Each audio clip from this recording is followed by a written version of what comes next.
Our next guest shares helpful tips so that your dollars make sense. Today's topic deals with your money and how you can live a balanced life. We welcome local CPA Phil Umansky back to Virginia this morning. Good to see you, Phil. Good to be here, Bill. One of my favorite sayings that nobody pays attention to is all things in moderation, and moderation's the first to go. Absolutely. So when you're thinking about your finances and you're thinking about your life, perhaps if you have a balanced financial life, you also have a balanced life. And they interact with each other. Do we know anybody that has a balanced financial life? Well, other than you.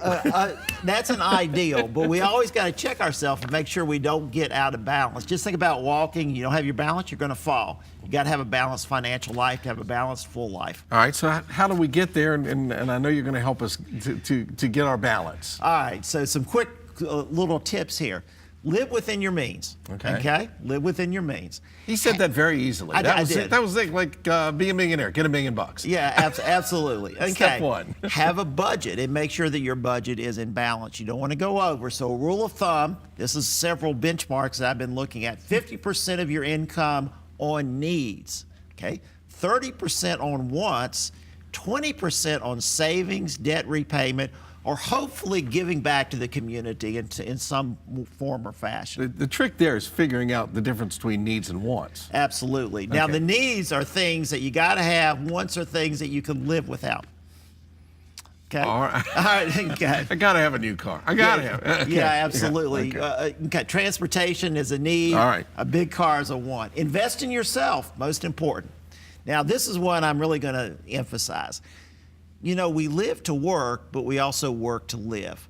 So many people just work, and they accumulate a lot of resources, but they don't have the time to enjoy the fruits of their labor. Yep. And there's a very important story that I hear that nobody on their deathbed regrets, or nobody wants to say that they spend more time at the office.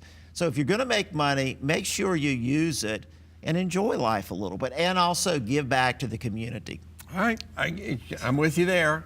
The weekend's just around the corner. Absolutely. Have a balanced portfolio. That's very important. And also, don't be so greedy that you're going to give that you're going to just protect yourself and your money. But also, don't be too spendthrift in terms of giving everything away. So have a balance type of thing. You know, balance is so important in everything. All right, so to kind of recap here, wants and needs, charity, take care of yourself, enjoy yourself, and take care of others when you can, and balance all of that out. And invest in your health. Wow, we just cleared all of my problems up in under 4 minutes. You did a great job. I know. Let's go back, and I kind of want to go back through this again with you, though, because it is easy to say, and doing it's a whole different thing. So how do we, I mean, do you have a plan? Do we come up with a plan to know exactly to set this up? Because a budget is something that a lot of people don't even have. They know how much they make, and at the end of the week, we're broke. Well, what you've got to do is you've got to have some touch points throughout the month. One touch point might be the end of the month to see how much you've spent and whether you're in budget. It's sort of like weighing yourself. You don't necessarily want to do it every day, but you might want to do it every 2 or 3 days. So check your bank account. Make sure it's in balance. Make sure that the checks have cleared that you've written to see how much money that you have. The most important thing, I think, is to set a schedule for yourself when you're going to do this.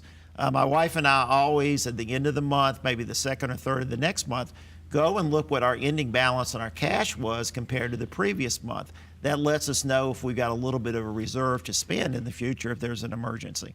So then, yeah, if you do have a plan, then you can follow the plan. But if you don't have a plan, you're just out there on your own. Absolutely. And everybody, I think, has some type of plan, at least in the back of their mind. It may not be written down, but most people know what type of income they have because it tends to be regular, and most people know what their expenses are. So it's really a process of thinking about things, and really if things get out of control, you don't want to let things get out of control where they're so bad. Keep things in control. That's balance too. All right, keep control it all is balance. Thank you, Phil. Always good to see you, buddy. And we want to thank Phil for coming in today. And if you would like some more information, we will post a link on our show website, WTVR.com/VT.